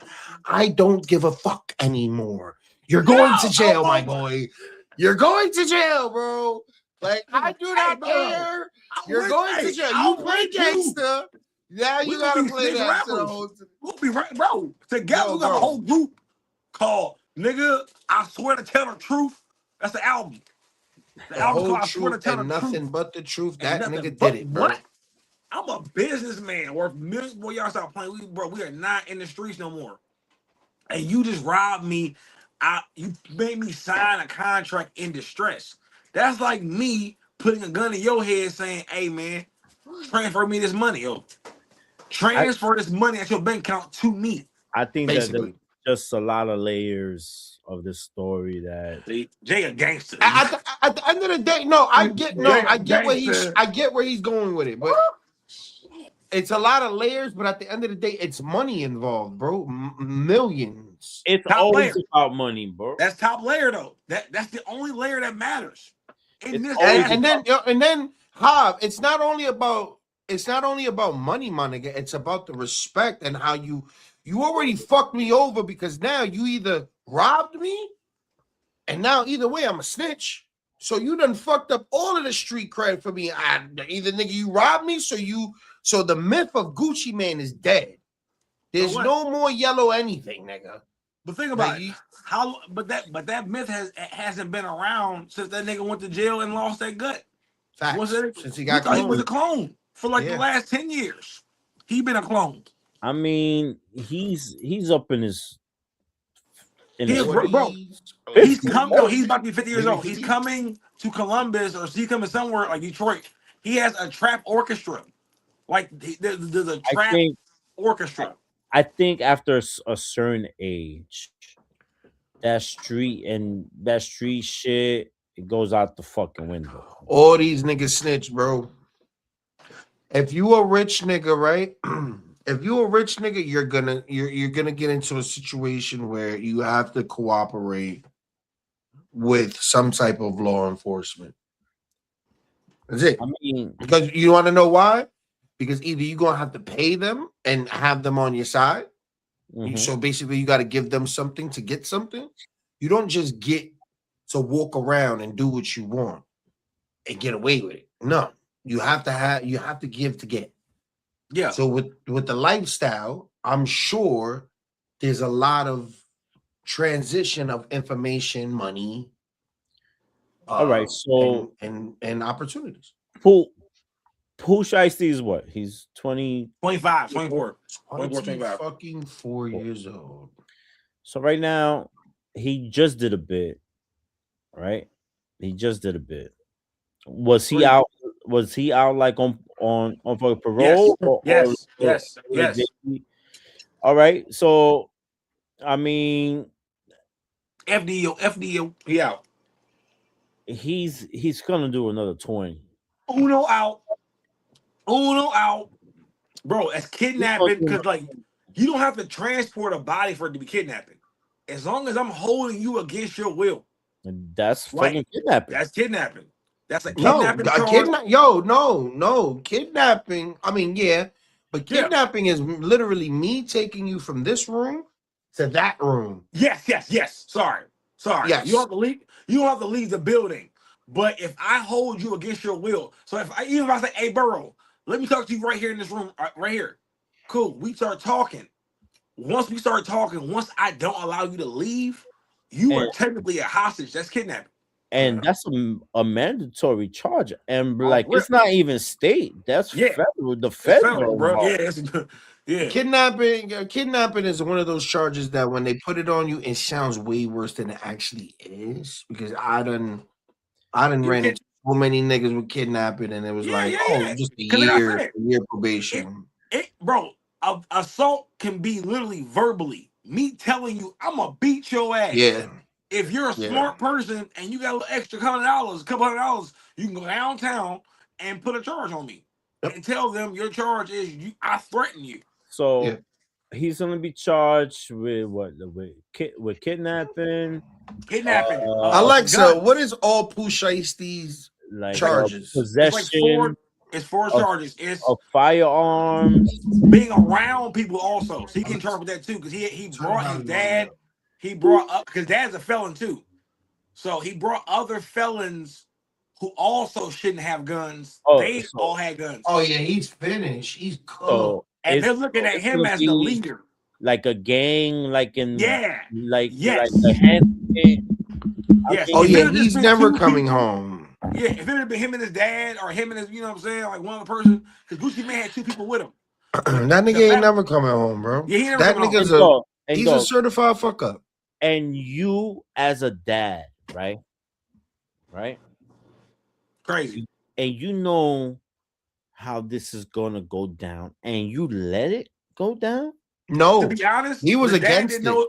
The dad is the only one who might not get charged because he didn't have a gun. But B, he's gonna get charged. He's just not gonna do a lot of time. Think about it. No, is his dad gonna snitch? No, from the surveillance footage. Nigga, there's nothing to snitch about. Nigga, they got all the evidence. They have the witnesses testifying because other than Gucci Mane, there's the off-duty cop they robbed. Because like they would have been cool if they had him in the room, gunpoint with the two Dracos.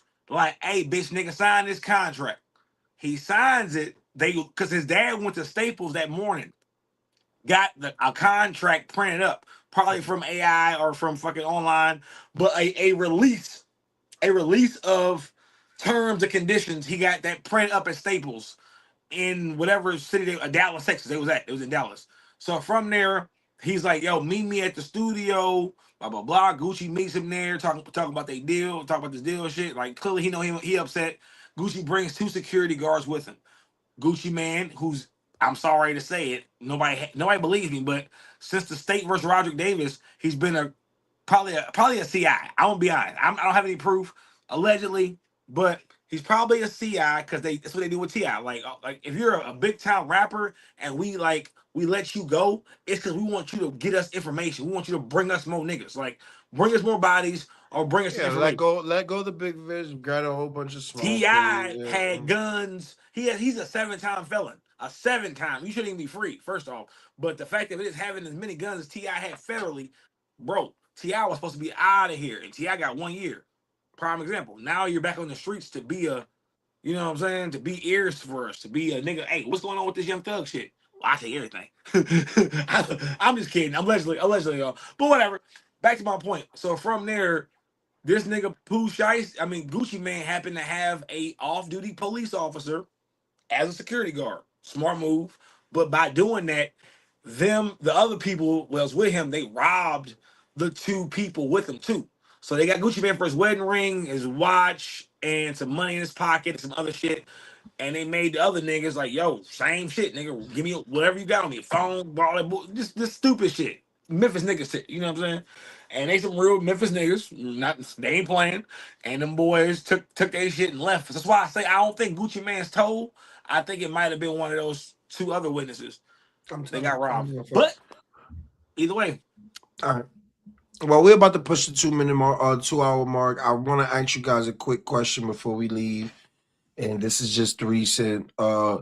If we traveling, right? We rocking out, and a dude randomly gives you a hand painted picture of your kid, just random. Are you flattered? Are you irritated? Are you what's gonna be your reaction? Personally, I would be flattered because I probably put the pictures of the kids myself online. So, as a father who's very protective, because I know people like use that excuse, I'm a father first. That's beautiful.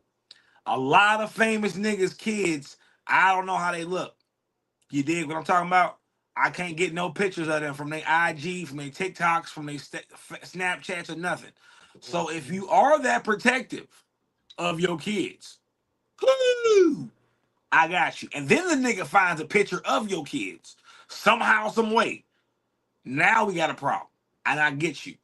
But if I have pictures of my kids all over the internet, well, and you paint a picture of my kids and give it to me, either way, you still have a picture of my kids. Like, it's not like, oh, he tried to make it sound like the kid was a pedophile. But I'm like, nigga, either way, he still has a picture at home. So he could beat off at the crib. Like I don't understand this. But personally, I wouldn't be upset. I would take the picture and say thank you to that fan. Take a little picture with him and shit. I could doodle on that shit at the crib. But at the moment, I'm gonna at least do the photo op, do the recognition, shake his hand, tell him to keep going, all that good shit. Appreciate it. But the baby tried to clean it up and say it's because as a father, I don't play that shit. And I'm like, nigga, I know how your kids look though. I could understand both sides of the spectrum there. You know what I mean? I get like what like the baby like is saying. But then again, Jeff is right. Like, how did he get that picture? Like, the picture must be up on the internet. So if you put it up on the internet, that it's for the world. You know what I'm Yeah, saying? you got enough money to clean that shit off. You can get whatever you want off the internet. Once you put anything on the internet, it's for life. It's for the world. Yeah. You know what I mean? And I get that maybe he felt like a little cringy, like fucking with it. But again, the photos out there for the public, and and and like the baby has been canceled like for years already. You know what I'm saying? So that could have been a real good like an opportunity. That's what I'm saying. I'm like, bro, like it's Like not gonna hurt for you to take him it.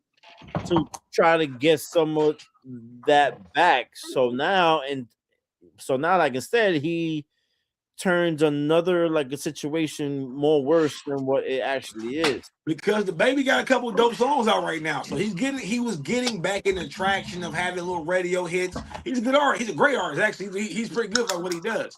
But the problem was like he got canceled.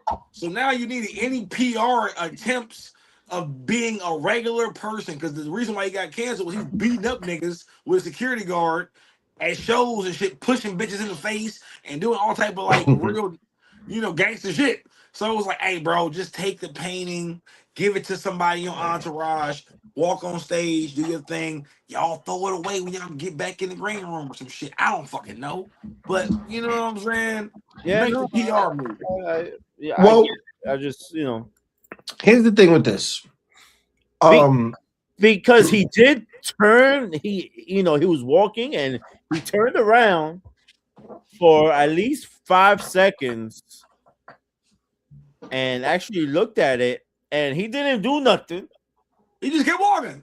If it So was like, if it was such a big thing, he should have like fucking handled it talk that shit, Jay. right don't tell Kirk. Don't tell Jonathan Kirk to do nothing. Don't tell him.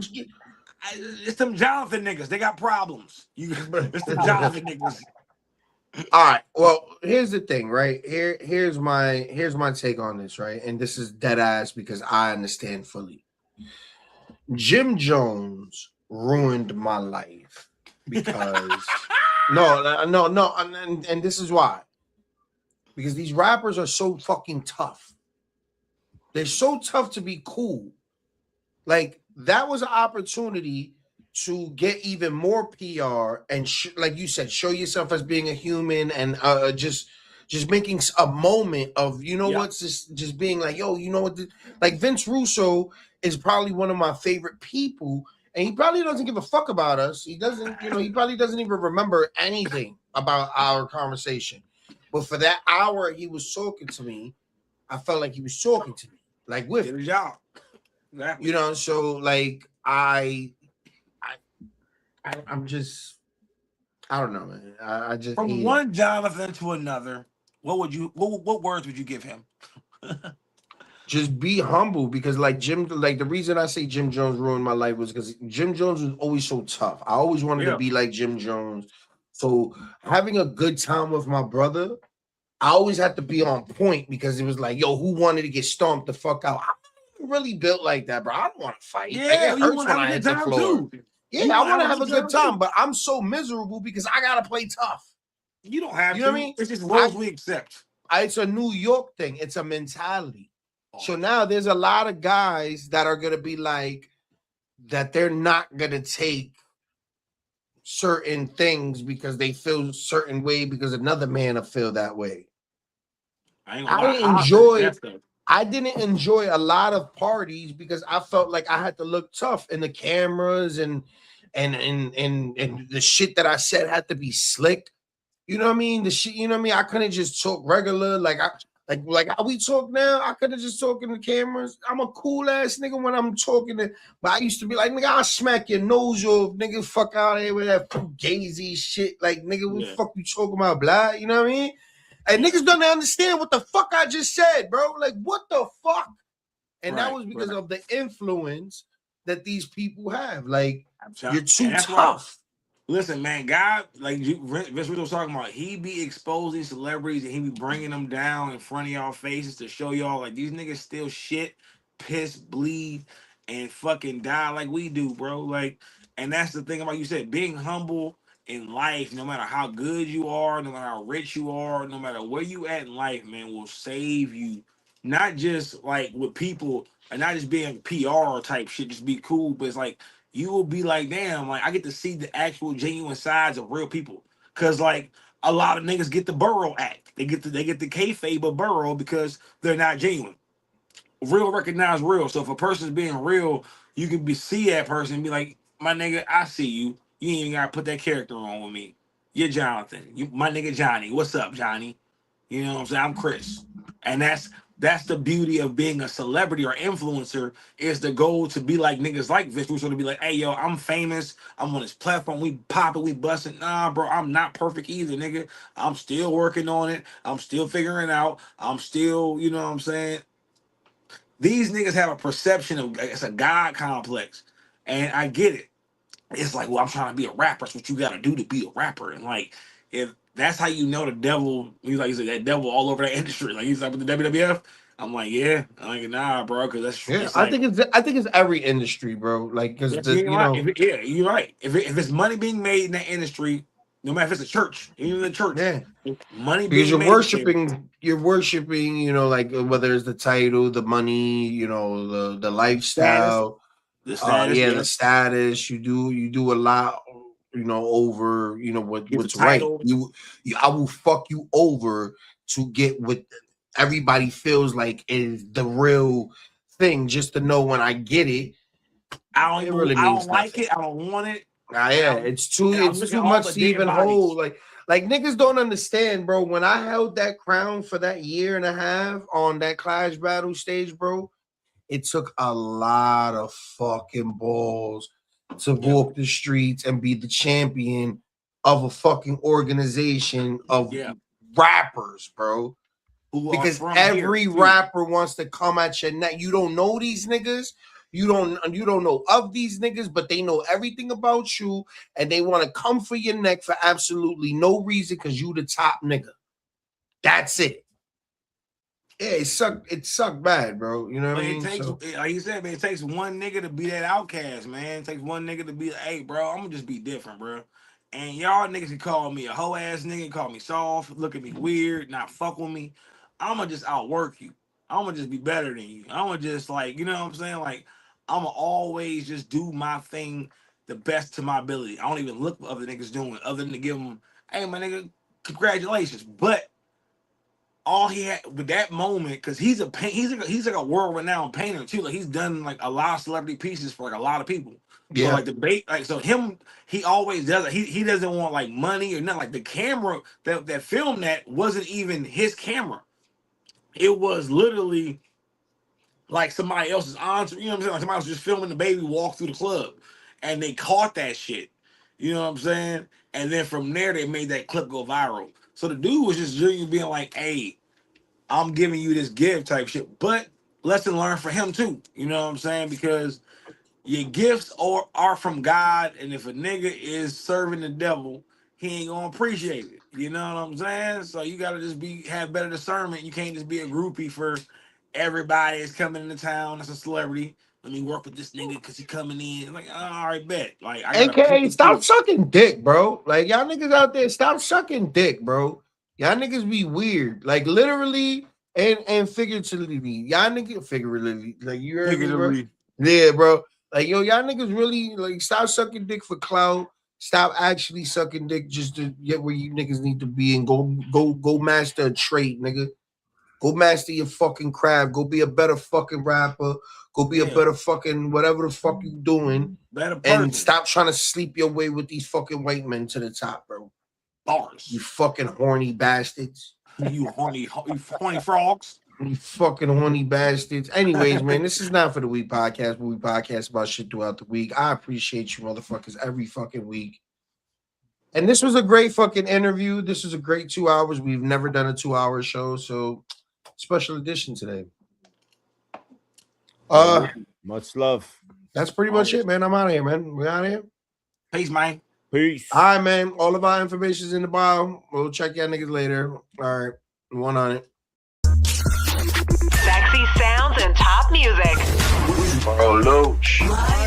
In the building. In the building. Yo, DJ!